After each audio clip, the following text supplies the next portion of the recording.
Cinema release అయిన తర్వాత ఈ లాస్ట్ 3 days చూసిన ఆడియన్స్కి చాలా మంచి వర్డ్ ఆఫ్ మౌత్ స్ప్రెడ్ చేసిన ఆడియన్స్ అందరికీ ఫస్ట్ థ్యాంక్స్. అండ్ ఆడియన్స్ దగ్గరికి సినిమా తీసుకెళ్ళిన మీ మీడియా వాళ్ళందరికీ నా స్పెషల్ థ్యాంక్స్. అంటే నిజంగా లాస్ట్ 1 week నుంచి అంటే ఆల్మోస్ట్ అందరు కొత్త టీము, నేను కొత్త, డైరెక్టర్ కొత్త, అందరు కొత్త. బట్ మీడియా నుంచి మాకు వస్తున్న అసలు సపోర్ట్ లాస్ట్ 1 week నుంచి అంటే ఎన్నో ఇంటర్వ్యూలకు అటెండ్ అయ్యాం, ఎన్నో ప్రెస్ మీట్లు పెట్టుకున్నాం. ప్రతిదానికి మమ్మల్ని అంటే మాకు సపోర్ట్ ఇచ్చి మమ్మల్ని ఇంత పుష్ చేసిన అంటే ఆడియన్స్ దగ్గరికి తీసుకెళ్ళిన మీడియా వాళ్ళకి స్పెషల్ థ్యాంక్స్ పేరు పేరున. ఈ సినిమా ఫస్ట్ దుష్యంత్ వచ్చి అంటే కథ నాకు చెప్పినప్పుడు నాకు కథలో తనలో దుష్యంత్లో చాలా జెన్యూనిటీ కనిపించింది. అంటే ఈ కథలో చాలా సిన్సియర్గా తను రాసుకున్న ఎలిమెంట్స్ అంటే చాలా రియలిస్టిక్గా న్యాచురల్గా రాసుకున్న ఎలిమెంట్స్ అవన్నీ బాగా నచ్చి ఈ సినిమా చేద్దాం అనుకున్నాను. దాని తర్వాత నన్ను చాలామంది క్వశ్చన్ అడిగారు. అంటే యాక్చువల్లీ మా సినిమా షూట్ స్టార్ట్ అయిన ఫస్ట్ డే నేను అసోసియేట్ అయి ఉన్న డీజే టిల్లు రిలీజ్ అయింది. అది అప్పుడు పెద్ద హిట్ అయింది. తర్వాత సినిమా షూట్ ఎండింగ్లో ఉన్న టైంలో బేబీ రిలీజ్ అయింది. బేబీ సూపర్ హిట్ అయింది. అంటే ఈ 2 సినిమాలకి నేను అసోసియేట్ అయ్యి ఉన్నాను. దాని తర్వాత అడుగుతున్నారు అందరూ ఏంటంటే అదేంటి నువ్వు అంత పెద్ద బ్లాక్ బస్టర్ సినిమాలు చేస్తావు అంటే ఆ 2 వేరు జానర్స్, డీజే టిల్లు కానీ బేబీ కానీ, ఇలాంటి పెద్ద పెద్ద సినిమాలకు అసోసియేట్ అయి ఉన్నావు, ఆల్రెడీ ఇంత సక్సెస్ చూసేస్తున్నారు, మరి ఇప్పుడు అంబాజీపేటకి అంటే అలాంటి సబ్జెక్ట్ ఎందుకు ఎంచుకున్నావు అని. బేసికల్లీ ఈ సినిమా ఒక జెన్యూన్ సినిమా. అంటే అవి వేరే జానర్ సినిమాలు. బట్ ఈ సినిమా నేను ఫస్ట్ నమ్మింది ఏదైతే కంటెంట్ నేను నమ్మానో, ఏదైతే డైరెక్టర్ని బిలీవ్ చేశానో, ఏదైతే ఆర్టిస్టులని బిలీవ్ చేశానో, టెక్నీషియన్స్ని బిలీవ్ చేశానో, అందరూ కొత్త వాళ్ళు, వీళ్ళందరినీ బిలీవ్ చేశానో లేదు ఇది అలాంటి సినిమా కాదు. బట్ ఈ సినిమాకంటూ ఒక స్టాండ్ ఉంటుంది. ఈ సినిమా ఇది ఒక అంటే మ్యాక్సిమం ఎఫర్ట్స్ పెట్టి దీన్ని బెస్ట్ డెలివరీ ఇద్దామని ఫస్ట్ నుంచి నేను నమ్మాను. నిజంగా నా నమ్మకాన్ని వీళ్ళందరూ కలిపి నిలబెట్టారు. అంటే ఒక కొత్త డైరెక్టర్ తను రాసుకున్నప్పుడు అంటే తను చాలా తక్కువ మాట్లాడతాడు. అంటే అసలు నరేషన్ ఇస్తున్నప్పుడే తను చెప్పే సగం మాటలు మనకి వినబడవు, అంత చాలా స్లోగా చెప్తుంటారు అండ్ కొంచెం తడబడుతుంటారు. సో కానీ ఆ డైరెక్టర్ కానీ తర్వాత డిఓపి ఫస్ట్ నాకు డైరెక్టర్ డిఓపిని తీసుకొచ్చి, సార్ నా ఫ్రెండ్ సార్ ఎప్పటి నుంచి మేము ట్రావెల్ అవుతున్నాము, కొత్త డిఓపి సార్ చేద్దాం అనుకుంటున్నాను అన్నారు.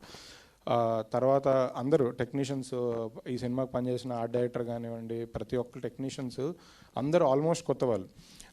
ఆర్టిస్టులు కూడా ఎవరెవరు అనుకుంటున్నాం అంటే ఈ కథ చెప్పినప్పుడు ఇప్పుడు కథలో అన్ని ఎలిమెంట్స్ ఉన్నాయండి. అంటే లవ్ స్టోరీ ఉంది, సిస్టర్ సెంటిమెంట్ ఉంది, రివల్యూషన్ ఉన్నాయి, అన్ని ఎలిమెంట్స్ ఉన్నాయి. సో నేను కొంచెం పెద్ద క్యాస్ట్ని కూడా క్యాస్ట్ చేయొచ్చు అంటే.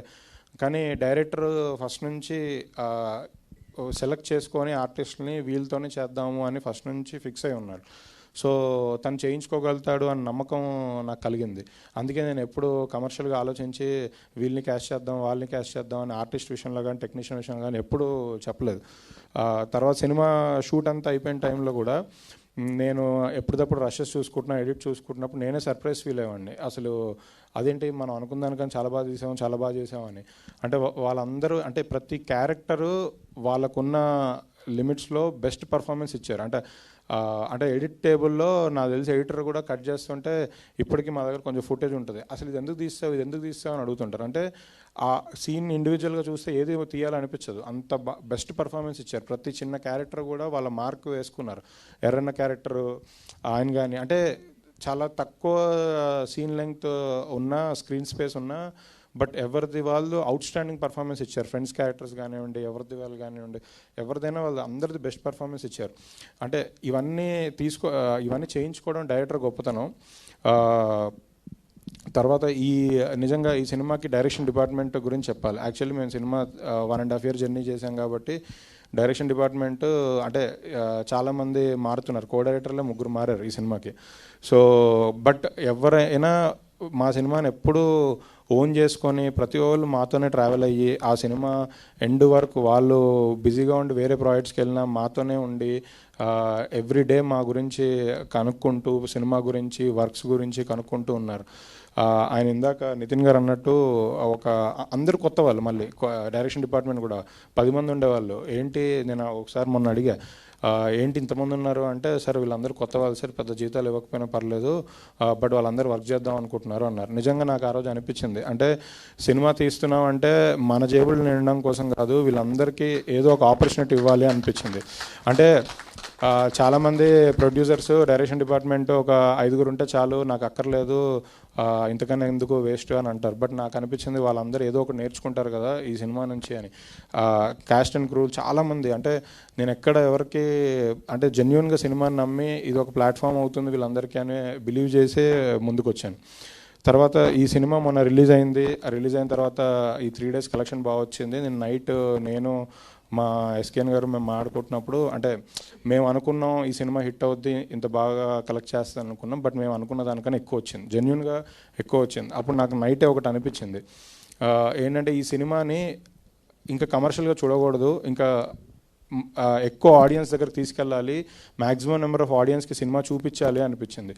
అంటే అంటే ఈ సినిమా మేము ఏ ఇంటెన్షన్తో అయితే తీసామో, జెన్యూనిటీ అవనండి, ఒక కొత్త వాళ్ళకి అందరికీ ప్లాట్ఫామ్ క్రియేట్ చేయడం అవనండి, సో వీళ్ళందరికీ పేరు రావాలి అంటే ఎక్కువ మంది ఆడియన్స్కి సినిమాని చూపించాలి అనిపించింది. నేను అందుకే నెక్స్ట్ 3 days 4 days అంటే మా టీం అందరూ ప్రతి ఏరియాకి వెళ్ళి, విజయవాడ, గుంటూరు, వైజాగ్, కాకినాడ, ఆంధ్రాలో అన్ని ఏరియాస్, తెలంగాణలోని అన్ని ఏరియాస్, ప్రతి చోట ఎవ్రీ డే ఒక స్పెషల్ షో వేయడం జరుగుతుంది.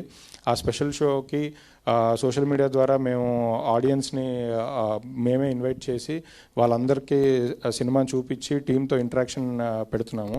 ఇది అసలు నిజంగా కూడా నాకు ఈరోజు ఇంకా చేసిన చాలు, హ్యాపీగా డబ్బులు వచ్చాయి, అందరు కూడా బిజీ ఉన్నారు. ఇప్పుడు సుహాస్ గారు కూడా నెక్స్ట్ సినిమా షూట్లో ఉన్నారు, వదిలేయచ్చు. బట్ నాకేమనిపించిందంటే లిటరల్లీ చూపించాలి అందరికీ వీళ్ళ క్రాఫ్ట్, వీళ్ళు చేసిన వర్క్, ఇవందరి ఆడియన్స్తో ఇంకా దగ్గరకు తీసుకెళ్ళాలి అనిపించింది. అందుకే ఇది మళ్ళీ ఇంకో 1 week దీన్ని గట్టిగా అందరి దగ్గరికి తీసుకెళ్దామని మేము అనుకున్నాము. తర్వాత ఈ సినిమా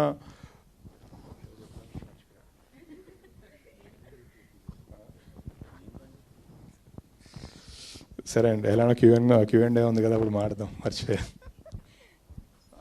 కరెక్ట్. సో బేసికలీ ఈ సినిమాకి లాస్ట్లో, అంటే మేమందరం ఎంత కష్టపడ్డా, ఎంత పెద్ద మేధావికైనా ఓ చిన్న అప్పుడప్పుడు ఐడియాస్ వచ్చి ఆ ఐడియాస్ వల్ల ఇంకా బెటర్ అవుతాం అన్నట్టు, ఈ సినిమాకి నిజంగా ఒక పాయింట్ నుంచి బాగా సపోర్ట్ చేసిన Sandeep, colour photo director Sandeep, తను యాక్చువల్లీ మన డైరెక్టర్తో పాటు కూర్చొని, అంటే ఒక కొత్త డైరెక్టర్ అని ఫీల్ అవ్వకుండా ఒక బ్రదర్ లాగా ఫీల్ అయ్యి మ్యాక్సిమం ఇన్పుట్స్ ఇచ్చి ఇలా చేస్తే బాగుంటుంది అది అని కొంచెం, లేకపోతే డైరెక్టర్ ఏదైనా ఇది ప్రాక్టికల్గా అవుద్దా లేదా అనుకున్న ప్రతిదీ డైరెక్ట్గా నాకు కాల్ చేసి బ్రో ఇది చేద్దామని చెప్పి పుష్ చేశారు. అంటే ఈ సినిమా మేము అంటే రీషూట్స్ కూడా చేసాం, అన్ని సినిమాలు చేస్తున్నట్టే మేము రీషూట్స్ చేసాం బెటర్మెంట్ కోసం, సో దానికి హెల్ప్ చేశారు. బట్ ఇంకొకటి లాస్ట్లో సినిమా షూటింగ్ అంతా అయిపోయిన తర్వాత పోస్ట్ ప్రొడక్షన్ ఎడిట్ దగ్గర, ఆర్ఆర్ దగ్గర, నిజంగా ఈ సినిమాకి మాకు అంటే తను బేబీ లాంటి పెద్ద హిట్ కొట్టిన తర్వాత కూడా సాయిరాజ్ గారు లిటరల్లీ మాతో మా కోసం వచ్చి లిటరల్లీ లాస్ట్ 10 days, అంటే తన సినిమాకి ఎంత కష్టపడతారో అసలు నిద్ర లేకుండా నైట్ అంతా, అంటే మార్నింగ్ 6-7 వరకు నైట్ నిద్రపోకుండా మిక్సింగ్ థియేటర్లో ఉండడం, ఎడిట్ రూమ్లో ఉండడము, ఆర్ఆర్ దగ్గరికి వెళ్ళడం, నిజంగా అంటే నాకు, అంటే నేను వీళ్ళందరికీ జస్ట్ థ్యాంక్స్ చెప్పి నేను సరిపెట్టుకోలేను, నేను ఎప్పటికీ రుణపడి ఉంటాను. అంటే ఈ సినిమాని తను సాయిరాజ్ గారు ఒక మాట అన్నారు, ఏంటంటే ఏదో థ్యాంక్స్ అది చెప్తుంటే, ఇవన్నీ తర్వాత భయ్య సినిమా అనేది అలా లైబ్రరీలో ఉండిపోద్ది, ఓ 10 ఏళ్ళైనా 20 ఏళ్ళైనా సినిమాకే వాల్యూ రెస్పెక్ట్ ఉంటుంది, వెనకాల ఎవడు కష్టపడడం అనేది ఇంపార్టెంట్ కాదు, సినిమాకి మనం బెస్ట్ ఇవ్వాలి, ఆ సినిమాని కరెక్ట్గా నిలబెట్టాలన్నారు. నిజంగా థ్యాంక్స్ సాయిరాజ్ గారికి, సందీప్కి, రవి అయితే అసలు లిటరల్లీ తను ఇప్పుడు నెక్స్ట్ డైరెక్టర్ అవుతున్నారు. నెక్స్ట్ ఆనంద్ వైష్ణవి సినిమాకి డైరెక్టర్ రవి. తను మాకు బేబీ దాని ముందు సినిమాలతో కూడా మాతో ఉన్నారు. తనైతే లిటరల్లీ డైరెక్షన్ డిపార్ట్మెంట్ లాగా పనిచేశారు. అంటే అసలు ఇంటికి ఎప్పుడు వెళ్ళారో కూడా తెలియదు, ఎప్పుడు పడుకున్నాడో కూడా తెలియదు. పాపం వాళ్ళ ఇంట్లో వాళ్ళకి కొంచెం హెల్త్ బాగాలేదు, అయినా సరే కాల్ మాట్లాడుతూనే ఇక్కడ వర్క్స్ అన్నీ చూసుకున్నారు. నిజంగా వీళ్ళ లాస్ట్ మినిట్లో నాకు హెల్ప్ చేసిన అందరికీ మా సైడ్ నుంచి, అంటే అరవింద్ గారు నాకు ఫస్ట్ నుంచి సపోర్ట్ ఇచ్చారు, తర్వాత వాసు గారు, తర్వాత ఎస్కేఎన్, వీళ్ళందరికీ అసలు ఒక సపోర్ట్గా నిలబడ్డారు. మా పొలిమేర డిస్ట్రిబ్యూటర్ చేసిన వంశీ, వీళ్ళందరూ రోజు నాతో పాటే ఉండి లాస్ట్ నాకు సపోర్ట్ ఇచ్చి నిలబెట్టారు. వాళ్ళందరికీ నిజంగా హార్ట్ఫుల్లీ థ్యాంక్స్.